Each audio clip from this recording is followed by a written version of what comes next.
आशा करता हूं आप सब बहुत अच्छे होंगे। मेरा नाम है सिद्धांत अग्निहोत्री। स्टडी ग्लोस पे आपका बहुत बहुत स्वागत है। दो खबर है। पहली खबर यह है कि रशिया जो है, रशिया और यूक्रेन, इन दोनों का युद्ध बहुत तेज होता जा रहा है।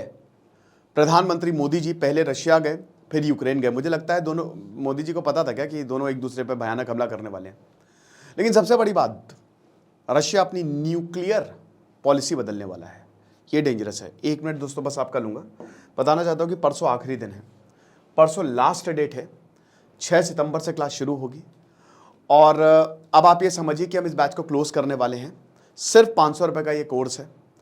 आपको 9 महीने की वैलिडिटी मिलेगी। अगर आप 75 डेज के साथ कंबाइन करते हैं तो आपको 1 साल की वैलिडिटी मिलेगी। आप ये मान के चलिए कि आपको बहुत ज़्यादा फायदा होगा, सुपर फायदा होगा, क्योंकि दिमाग करी प्रोग्राम हम कर देंगे। आप जो चाहेंगे वही होगा, ये हमारी आपसे वादा है। ठीक है, तो स्टडी ग्लोस ऐप को डाउनलोड करें वरना वेबसाइट विजिट करें। अब हम आते हैं अपने लेक्चर पे। देखिए, पहली खबर ये है कि रशिया ने एक यूक्रेन का शहर है पोल्तावा, सब कुछ बढ़िया चल रहा था, लोग जो है रोजमर्रा के कामों में बिजी थे। वैसे भी यूक्रेन पे जब हमला होता है, मान लीजिए रशिया कोई एयर स्ट्राइक करता है, तो पहले यूक्रेन में अलार्म बजता है और उसके बाद सब इधर उधर छुप जाते हैं। ठीक है, लेकिन आमतौर पर युद्ध में यह सहमति रहती है कि रेजिडेंशियल इलाकों में हम हमला नहीं करेंगे, लेकिन यहाँ ऐसा नहीं है। तो इनका एक पोल्तावा शहर है, वहां पे ऐसा हमला हुआ कि 51 लोग मारे गए और 270 से ज्यादा घायल हैं। एक लेडी बता रही कि मैं 6ठे फ्लोर पे थी, सब कुछ टूट गया, विंडो से लेकर सब, हम भागे किसी तरीके से जान बचा के। हमारी बगल वाली बिल्डिंग में बॉम्ब गिरा। आप ये समझिए कि हम 6ठे फ्लोर पे हम कूद जाएंगे नहीं, कैसे होगा, एकदम से पैनिक कर गए सबके सब। और ऐसे बहुत सारी टेस्टिमनी कि हमने ऐसा देखा कि बॉम्ब आया, सब खत्म हो गया। यूक्रेन ने बोला है कि बहुत ही गलत है ये। रशिया जो है खूब गालियां दी है रशिया को पकड़ पकड़ के। व्लादिमीर ज़ेलेंस्की ने बोला है कि बेटा बचोगे नहीं तुम। पोल्तावा के गवर्नर ने बोला है कि जो रशिया ने किया है इसकी करारा जवाब मिलेगा। अब रशिया ने क्या किया है, रशिया कह रहा है कि हम और मारेंगे। देखिए एक चीज़ समझिए, 2 साल हो गए वॉर को, और अब क्या है कि ये वॉर 2 क्या 2.5 साल हो गए लगातार चलता ही जा रहा है। कहीं ना कहीं तो आपको रुकना पड़ेगा। हालांकि रशिया और यूक्रेन का वॉर मुझे लगता है युद्ध की समाप्ति की ओर है। आगे आने वाले कुछ समय में कुछ बहुत बड़ा होगा और उसके बाद ये युद्ध समाप्त हो जाएगा। अब ये बड़ा कैसे होगा? रशिया ने ऑफिशियली बोल दिया है कि हम अपनी न्यूक्लियर डॉक्ट्रिन को चेंज करेंगे। न्यूक्लियर डॉक्ट्रिन को चेंज करने का मतलब आप समझ रहे हैं कि तैयारी कर लो, न्यूक्लियर हमला होने वाला है। अब देखिए, रशिया के पास इस समय उनके पास रीजन है। यूक्रेन कर्स्क रीजन में घुस गया। ठीक है, यूक्रेन लगातार ऑफेंसिव है। रशिया क्या बोलेगा, ये हमारे ऊपर हमला कर रहे हैं, हम क्या करें, हमारी ज़मीन पे कब्जा कर रहे हैं, हम क्या करें। अगर वो नीति चेंज कर देता है तो कोई दिक्कत नहीं, वैसे भी कोई दिक्कत है ही नहीं। यूनाइटेड नेशन कोई कुछ नहीं उखाड़ सकता।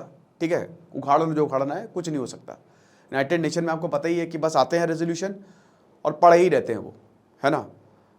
तो भारत के थाने में जैसे नहीं कि फाइलें पड़ी रहती हैं, वैसे ही वहाँ पे भी रेजोल्यूशन बस पढ़े ही रहते हैं।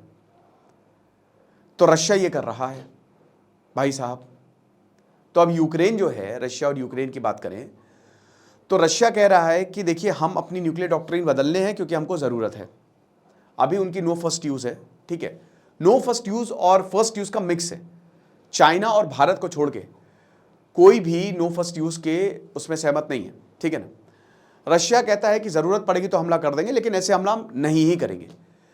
लेकिन अब रशिया को भी पता है कि यूक्रेन अंदर घुसता जा रहा है, और अब रशिया, जहां हम ये सोच रहे थे कि यूक्रेन को 2-3 हफ्तों में हरा देगा, वहीं नेटो ने और वेस्ट ने तगड़ी मदद की है यूक्रेन की। अब आप इसे ये समझ सकते हो कि कितना ज़्यादा ताकतवर है अमेरिका। अमेरिका ने सिर्फ मदद की है यूक्रेन की, और यूक्रेन बराबरी पे युद्ध ला खड़ा किया, बल्कि एक स्टेप ऊपर ही चला गया है। दूसरा, अगर हम बात करते हैं रशिया की, रशिया के पास इतने एडवांस वेपन होने के बावजूद रशिया को मैन पावर की कमी है। यस, सब कुछ होने के बावजूद हमने युद्ध में देख लिया, दूध का दूध और पानी का पानी हो गया। भारत के लोगों को झांसा दिया कि आ जाओ युद्ध लड़ते, और मतलब आ जाओ यहाँ पे, तुमको बस काम करना पड़ेगा, और जाके युद्ध में घुसेड़ दिया कि जाओ लड़ो। तो प्रधानमंत्री मोदी जी ने रशिया से बोला था कि आप इनको वापस करिए। कितने हमने स्टोरी कवर की थी, ये हालात थे। तो रशिया जो है इस समय बहुत ज़्यादा स्टेबल नहीं है, और व्लादिमीर पुतिन को पता है। व्लादिमीर पुतिन देखिए सिंपल, बहुत ताकतवर आदमी है, बहुत ताकतवर। और व्लादिमीर पुतिन का साफ कहना है कि भाई तुम हम पे हमला करोगे तो हमारे पास भी न्यूक्लियर वेपन है, लास्ट रिजॉर्ट यही है। यूक्रेन के पास न्यूक्लियर वेपन नहीं है। तो ये पॉलिसी का चेंज होना का ही मतलब ये है कि रशिया हमला करेगा, न्यूक्लियर हमला करेगा, और ये बहुत डेंजरस है, ये बहुत ही डेंजरस है, क्योंकि फिर पूरी दुनिया नपेगी। भाई चेरनोबिल 1985 में जो हुआ था उससे पूरी दुनिया भर में रेडिएशन फैलने का खतरा था। एक बार न्यूक्लियर वेपन ड्रॉप होता है तो उसमें हर कोई मरेगा, रशिया यूक्रेन सब मरेंगे। ये कहते हैं ना कि ये ऐसी सिचुएशन है जिसमें दोनों ही लोग हारेंगे, कोई नहीं जीतेगा। तो हर किसी को ये कोशिश करनी चाहिए कि व्लादिमीर पुतिन ऐसा ना करे। अब यहाँ पे डेमोक्रेसी तो है नहीं, व्लादिमीर पुतिन की चलती है, ब्रीफकेस इन्हीं के पास है, कुछ भी कर सकते हैं ये, ठीक है ना। और जहाँ तक यूक्रेन की बात है तो यूक्रेन भी नहीं रुक रहा है, वो भी लगातार हमला किए जा रहा है। कुछ मांडवली करनी पड़ेगी, ना रशिया ना यूक्रेन 1 इंच अपने ज़मीन का देने को तैयार है, ठीक है। अमेरिका भाई वही कह रहा है, अमेरिका कह रहा है कि हम सपोर्ट में है यूक्रेन के, वेस्ट कह रहा है कि जो भी होगा हम यूक्रेन को नहीं छोड़ेंगे, we are in full support to Ukraine, हम पूरा यहाँ पे सपोर्ट देंगे। तो ये चीज़ है। अब आगे क्या होता है वो तो वक्त ही बताएगा, लेकिन हाँ सिचुएशन डेंजरस है। बाकी आप हमारे कोर्स को जरूर अवेल करिएगा, आपको बहुत ज़्यादा फायदा होगा। Thank you so much.